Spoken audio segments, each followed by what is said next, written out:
All right, Wayne from the iconic Turf Pub at the front of Wrexham's Racecourse Stadium joins us now. Wayne, how is it down under? Sadly, quite cold in Melbourne, which I'm a little bit disappointed with. I'm walking around in shorts and everybody's looking at me like a maniac because it's a bit windy. But no, listen, it's great. I was here 20 years ago and it's lovely to be back. Yeah, I think you used to live near the Espy in St Kilda. I did, yes.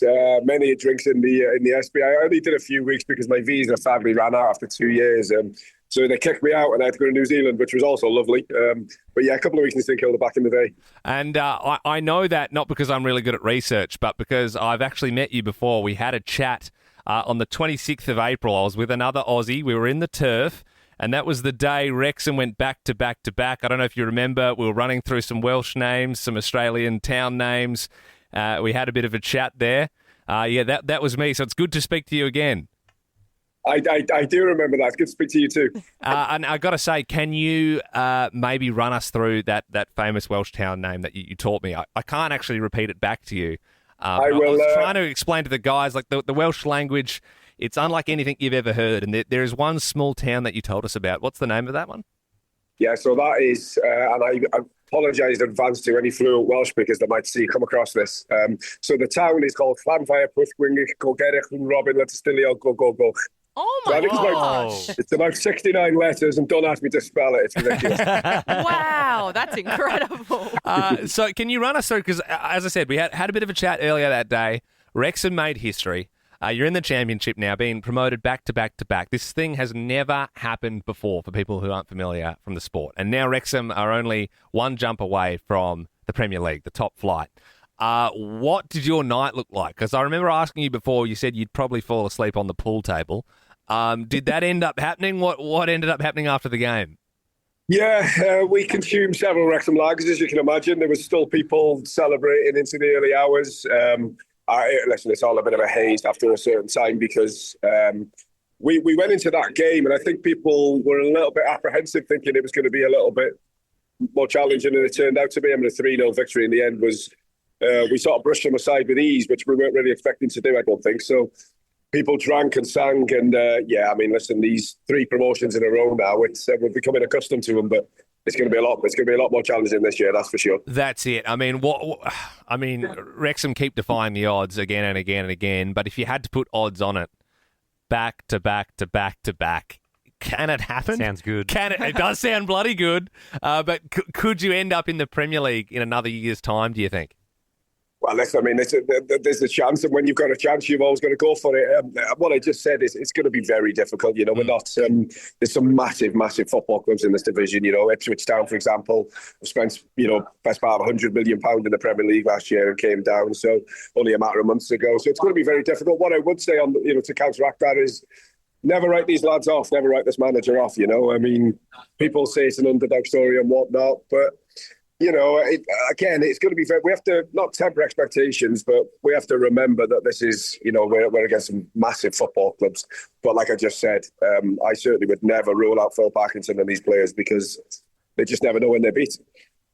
Oh, and I got to say as well, something I found impressive. I mean, earlier in the day when we were chatting in the pub, your phone was pinging off, and I, maybe a bit rude of me, but I was looking, and it was Rob McElhenney. He was just texting. And I'm surprised with, I mean, obviously we all know, on Disney Plus, you can watch it over here. Welcome to Wrexham. And, obviously Ryan Reynolds, big Hollywood actor, Rob McElhenney, big Hollywood actor. They've bought into the club and they are part of the reason that it's gone from strength to strength. And you really get when you're there, it's like, it's not just for the cameras, right? Like these guys genuinely care. And you said Rob was going to be there. You didn't say Ryan was going to be there. We ended up meeting Ryan Reynolds later that day. He was just pouring beers for the fans. It was crazy to see how they're really men of the people there, right? And everyone's very respectful for them, and they're kind of like gods just walking around. But I mean, does that surprise you how much they've given this? Oh, yeah, for sure. I mean, I think in the beginning there was a bit of skepticism about how interested they really were. And, the question kept popping up, why Wrexham? And, 4 or 5 years on now, I think people are starting to realise that they are in it for the long haul. They genuinely love it and care about the community and the football club. It's not, like you just said, it's not just for the cameras. If they want to, they don't need the spotlight. They get the spotlights often enough. They're just brilliant, humble, down to earth guys that have clearly done very well in their careers and are respected in that, right? But what they've done for Wrexham and Wales is they just put it on the map, and yeah, they love it. They, like I said, Rob's an absolute sports junkie. You can't keep the guy still. He will watch any sport going.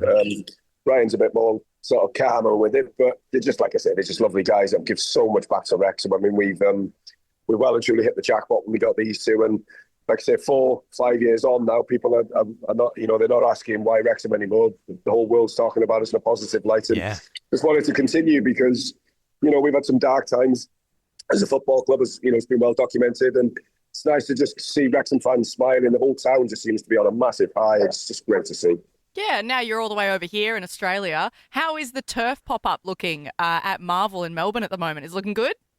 Yeah, it's brilliant. Would you like me to span round and show you? Give us a look. They've rebuilt your pub from Wales over here at Marvel Stadium. Oh, wow. So these are all the guys that are setting everything up. It's just a surreal, bonkers. I mean, I walked in and it looks, the sort of got a facade that looks exactly like the turf, and sadly the windows are a bit cleaner on this one than mine back home. But it does look very slick there. Do you know what I also love? Because when I was over there in Wales, and I'm meeting people from all around the world.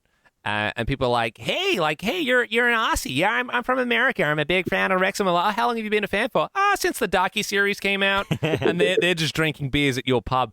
That's the other thing. I mean, you owned a pub. As far as the rest of the world's concerned, a pretty obscure team in a country, a lot of people maybe aren't focusing on as much. All of a sudden, you've been thrust into the spotlight.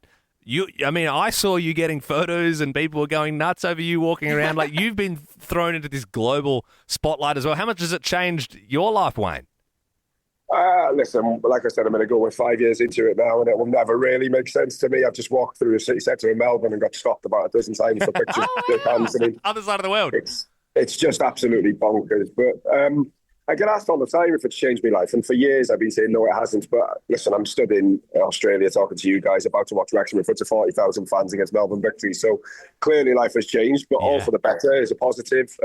It's no hardship for me to spend 5 minutes with people and shake hands and have a picture and whatnot. That's certainly not a hardship. We're very grateful. I absolutely adore the fact that we get so many tourists coming through the pub, not just because we're a business, but because I love seeing people from different parts of the world. And yeah, I mean, life has changed, obviously. Like I say, you just said to me 7 years ago that there's going to be a global pandemic and you're going to be friends with Ryan Reynolds and you're going to be sitting in the championship. I would have laughed at you. So, and obviously it's changed, but it's definitely a positive. All right, last question for you, Wayne. I got to ask, is there a score prediction tonight? The mighty Wrexham versus Melbourne Victory. Now, a lot of people write Australian teams off, but Newcastle in the Premier League, one of the biggest clubs in the world, they were here recently and the A-League All-Stars pumped them 8-0. Really showed them what was worth. What do you think the score is going to be tonight? I'm going to change my mind now. You just told me that. I didn't know. They did. I'm going to set on the fence and go 1-1 because I can please everybody then. If it's all right. Sounds good. I'm hoping for a shootout, maybe 3-3. Wayne Jones, thank you so much for joining us. Good luck tonight in the turf pop-up at Marvel Stadium, and good luck to the mighty Wrexham. Thank you, guys. Thanks, mate. Cheers, mate. Thank you. Take care. Bye-bye. Have fun. See you, brother. Bye. Bye-bye. And that's it. Liked that podcast? There's heaps more to listen to if you just scroll back or download the Nova Player app. Ben, Liam, and Bell.